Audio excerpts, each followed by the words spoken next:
SSC 2025-এর result কবে প্রকাশ করবে? 13 নাকি 17?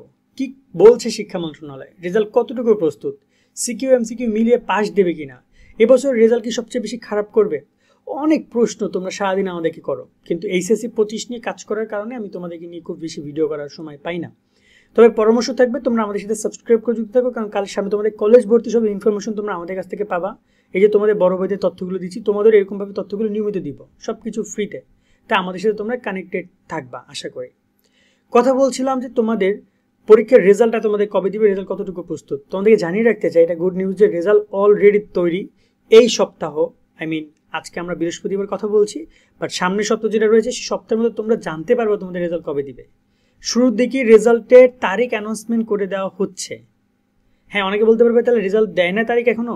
না, যারা 17 তারিখ 13 তারিখের ফলাফলের কথা বলতেছে তারা নিজেরা কোন জায়গা থেকে বলতেছে আল্লাহ মাহবুব জানে, কারণ এখন পর্যন্ত 3টা তারিখ প্রস্তাব করবে, তারপরে রেজাল্টের বিষয়টা জানা যাবে। আমি তোমাদেরকে আরও রেজাল্ট নিয়ে ডিটেলস কিছু কথা আছে বলছি। তার আগে পাস ফেল নিয়ে অনেকে কথা বলছিল যে সিকিউ এমসিকিউ মিলিয়ে পাস দেবে কিনা, তাদেরকে জানিয়ে রাখছে না, সিকিউ এমসিকিউ আলাদা আলাদাই পাস। তোমরা অনেক দাবি করলেও, আমরা কথা বললেও এটা শিক্ষা মন্ত্রণালয় থেকে আর গ্রান্টেড করা হয়নি। এটা যদি ইন ফিউচারে করতে পারে, বাট মনে হয় না যে তার এ ব্যাপারে খুব বেশি, নতুন সরকার আসলে করতে পারে হয়তো, বাট এই অন্তর্বর্তীকালীন সরকার এইসব ব্যাপারে হাত দিবে না।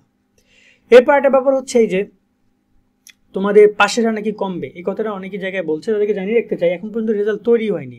সো পাশের আর কমবে না কি বাড়বে, এটা নিয়ে যারা গুজব ছড়াচ্ছে তাদেরকে জোদার বাড়ি দিতে পারো, অনেস্টলি বললাম। কারণ পাশের হারের ব্যাপারটা হচ্ছে কি, যে রেজাল্ট প্রকাশ না হলে বলা যাবে না, বাট আমরা গেস করতে পারি, ধারণা করতে পারি, কিন্তু এটা কনফার্মভাবে অনেকে দেখা যায় সংখ্যা বলে দিচ্ছে যে এত পার্সেন্ট কমছে, এত পার্সেন্ট বাড়ছে।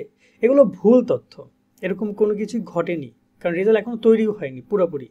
রেজাল্ট তৈরি হইলে তখন বোঝা যাবে যে তারা কি করছে, এবং রেজাল্ট প্রকাশ না করলে পাশের অ্যানাউন্সমেন্ট করাটা বোকামি। কেমন, আমরা এর আগে ভিডিওতে বলেছিলাম পাশের আর কমতে পারে কি বাড়তে পারে, আমরা বলেছিলাম বাড়তে পারে পাশের আর, কারণ তোমরা অনেক ভালো এক্সাম দিয়েছো, সত্যি 24-এর থেকেও তোমরা ভালো এক্সাম দিয়েছো। এখন বাকিটা আল্লাহ ভরসা, ইনশাল্লাহ ভালো ফলাফল সবাই করবে, সবার জন্য দোয়া রইল। আরেকটা ব্যাপার হচ্ছে যে আমাদের ফেসবুক পেজটা কিন্তু হ্যাক হয়ে গেছে। আমাদের নতুন ফেসবুক পেজের লিঙ্ক আমি ডিসক্রিপশনে দিয়ে রাখবো, সেখানে কিন্তু নিয়মিত ছোটো ছোটো আপডেট সব কিছু পাবা। রেজাল্ট প্রকাশের দিন লাইভে আমরা যাবো সেই পেজ থেকে। আমি বলবো পেজটা ফলো দিয়ে রাখি, আমি লিঙ্কটা ডিসক্রিপশন এবং কমেন্টে দিয়ে রাখছি। আর আমাদের যে শিক্ষা বাজার পেজ ছিল এবং হচ্ছে শোভনশ্রীর আগের পেজ ছিল, সেগুলো হ্যাক হয়ে গেছে, সেখানে কেউ অর্ডার বা আর্থিক কোনো লেনদেন করো না, এটার জন্য কোনো দায়ভার আমরা নিতে পারবো না।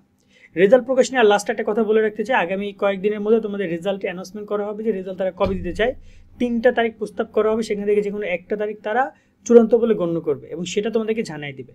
সেই প্রস্তাব তারা কীভাবে কী করছে এটা তোমাদেরকে আমরা আগামী রবিবার থেকে জানাতে পারবো। প্রস্তাব করলে আমরা জানাতে পারবো যে তারা কয়টা তারিখ প্রস্তাব করছে। খুব শীঘ্র তোমরা জানতে পারবো তোমাদের ফলাফল কবে দিবে। তোমাদের সকলের জন্য দোয়া শুভকামনা রইল। আজকে এই তথ্যগুলো দেওয়ার মাধ্যমে আমি ভিডিওটি শেষ করছি। তবে একটা গুড নিউজ দিতে চাই, অনেকগুলো উপবৃত্তি পেতে যাচ্ছ তোমরা, অনেকগুলো। সেই উপবৃত্তির তথ্যগুলো তোমাদেরকে দিব ইনশাল্লাহ। ভালো থাকবে সকলে, আল্লাহ হাফেজ।